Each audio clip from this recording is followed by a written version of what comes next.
60 morti sul lavoro dal 1 gennaio al 31 luglio 2022, 7 in più rispetto allo stesso periodo dello scorso anno, il 2021, e questo soltanto in Veneto.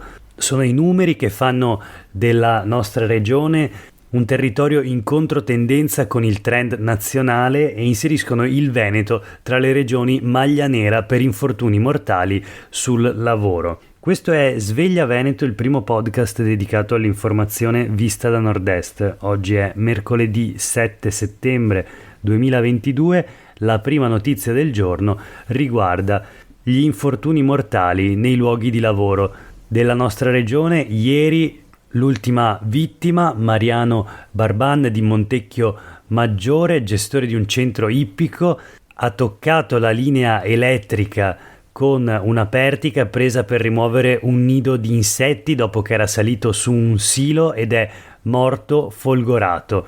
L'allevatore di Montecchio Maggiore, ennesimo infortunio mortale quindi sul lavoro in Veneto. I quotidiani del gruppo Gedi dedicano un'intera paginata oggi al fenomeno, tragedia delle cosiddette morti bianche, delle morti sul lavoro. E allora vediamo i dati. Nel 2022 già 60 infortuni mortali sul lavoro tra gennaio e luglio, nei primi 7 mesi dell'anno, quindi sono 7 infortuni mortali in più rispetto al 2021 e la tendenza che vede un aumento delle morti sul lavoro si registra in tutte le province, tutte tranne Treviso, che è l'unica provincia invece dove gli infortuni mortali diminuiscono. Altrove invece c'è un aumento generale e questo dato, come appunto già sottolineavo, è in controtendenza rispetto al trend nazionale. Cifre preoccupanti, cifre tragiche, anche perché dietro ogni numero c'è un volto, una storia, una persona che è venuta a mancare, uscita la mattina per andare al lavoro probabilmente e mai più rientrata a casa. Sveglia Veneto continuerà a seguire la vicenda drammatica delle morti sul lavoro, e non solo per quanto riguarda i numeri, i dati che descrivono il fenomeno, ma anche cercheremo di tenere monitorato lo sviluppo delle politiche, delle iniziative per la prevenzione e il contrasto agli infortuni mortali sul lavoro, le politiche per la salute e la sicurezza nei luoghi di lavoro, che in Veneto e in tutta Italia sono ancora purtroppo carenti. I risultati sono sotto gli occhi di tutti: infortuni in aumento, infortuni mortali in aumento, aumento anche delle malattie professionali, qualcosa che nel 2022 è assolutamente inaccettabile. Ma ora voltiamo pagina e proseguiamo con le notizie di oggi sui quotidiani locali. Parliamo prima di tutto di scuola. Tramonta un po' dappertutto l'ipotesi della settimana corta, da Verona a Padova. Leggiamo il Corriere del Veneto: delibera spazi al fotofinish, tramonta l'ipotesi settimana corta. Restano aperti alcuni nodi appunto legati allo spostamento di alcune classi a Verona. Qui siamo appunto sull'edizione veronese del quotidiano locale del Corriere della Sera, dove leggiamo che a 5 giorni dal via delle scuole, circa 125.000 gli studenti totali in provincia di Verona, l'idea della settimana corta tramonta. A lanciarla era stata la provincia come estremo rimedio alla crisi energetica, quella crisi che dall'autunno in poi vedrà anche le scuole pagare il conto del prezzo di gas e corrente elettrica. Ieri avevamo letto la notizia: 10 milioni di euro in più di bollette per le scuole in Veneto, questa è la stima relativa agli istituti superiori. La proposta della settimana corta però, che aveva fatto parlare di sé, non convince. Alla fine dalla stessa provincia di Verona che l'aveva lanciata era filtrato fin da subito come potesse essere presa in considerazione casomai più avanti nel tempo e non certo in questo avvio di anno scolastico. Sta di fatto, scrive Matteo Sorio sul Corriere del Veneto, che la provincia ieri ha lasciato intendere come la concentrazione di tante ore in pochi giorni creerebbe troppi disagi. Semmai, insieme all'ufficio scolastico provinciale, si sta iniziando a ragionare sui tempi di accensione e spegnimento dei termosifoni, sulla durata del funzionamento degli stessi, insomma su accorgimenti per tagliare i consumi energetici, ma senza appunto riorganizzare l'orario delle lezioni. Notizia analoga sul Mattino di Padova di oggi: no di presidi e genitori al comune, la settimana corta è impossibile. Nell'incontro con i dirigenti, l'assessora Piva, assessora alla scuola del comune di Padova, ha registrato la forte opposizione alla chiusura al sabato. L'articolo di Felice Paduano, che appunto rende conto di un incontro che si è tenuto ieri mattina tra i presidi cittadini convocati dall'assessora appunto comunale alla scuola. Il messaggio dei presidi: settimana corta, no grazie. La proposta appunto era stata avanzata dal comune di Padova, come abbiamo visto dalla provincia di Verona, per risparmiare sul riscaldamento, un tema che vale soprattutto per le superiori che sono gestite dalla provincia, ma anche per le poche scuole dell'obbligo statali che rientrano nelle competenze amministrative del comune. In ogni caso tramonta o comunque registra una forte opposizione da parte dei presidi anche a Padova la settimana corta.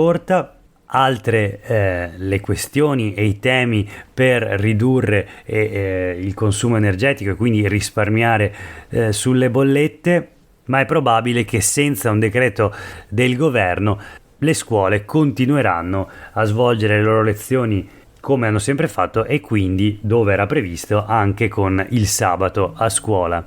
Ora voltiamo pagina per occuparci di un tema che in qualche modo è sempre legato a quello della scuola, ed è la questione dei trasporti, in particolare del trasporto locale. Sul Corriere del Veneto di oggi un dato estremamente interessante legato agli autobus: la lunga fuga degli autisti. In Veneto ne mancano almeno 500. Posti rifiutati, bandi deserti, da Padova a Verona si annuncia un altro autunno difficile. Il problema era iniziato naturalmente con la pandemia, mancavano gli autisti e ora continuano a mancare.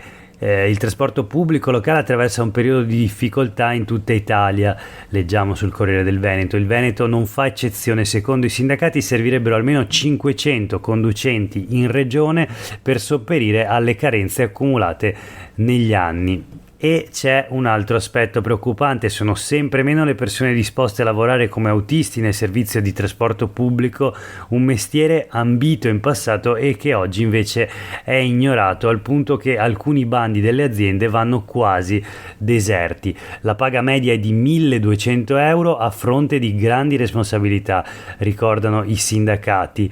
Per contrastare questa tendenza, a Belluno si allestisce una Academy per ingaggiare giovani privi di requisiti, quindi la patente specialistica, che è uno dei problemi. Bus Italia, invece, che gestisce il trasporto pubblico in provincia di Padova, ipotizza di tagliare il servizio nei weekend perché mancano gli autisti. Appunto soffre Bus Italia la mancanza di 50 autisti.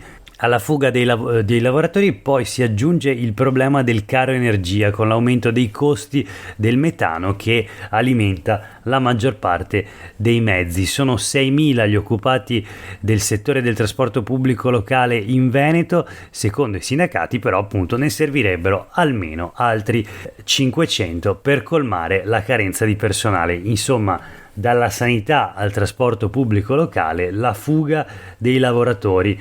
Un parallelo naturalmente che negli scorsi anni era difficile immaginare, ma evidentemente per ragioni diverse questi ambiti professionali sono meno attrattivi che in passato e meno in grado le aziende di reclutare lavoratori, in questo caso autisti degli autobus. C'è l'articolo, l'intervista sul Corriere del Veneto anche a un autista di autobus per ACTV, Fabio Karcic, da 25 anni al volante, racconta la sua esperienza di delegato sindacale dal 2003, parla di turni e aggressioni. Oggi è sempre più dura, ai giovani conviene fare i camionisti. Questo per quanto riguarda il trasporto locale.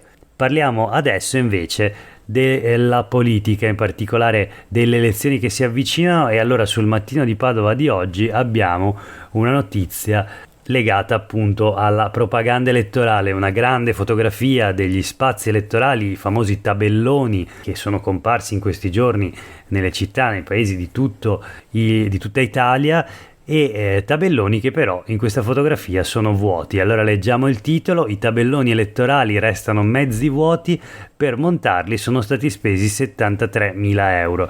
Questo a Padova, naturalmente. Solo il Movimento 5 Stelle ha affisso i manifesti, cartelloni sempre meno usati dai partiti che preferiscono gli autobus, le cosiddette vele, ovvero i camion con i grandi cartelloni elettorali che si muovono, e naturalmente i social. Interessante forse che a Padova solo il Movimento 5 Stelle abbia affisso i propri manifesti elettorali nei tabelloni che il comune ha fatto installare nei 25 luoghi della città previsti.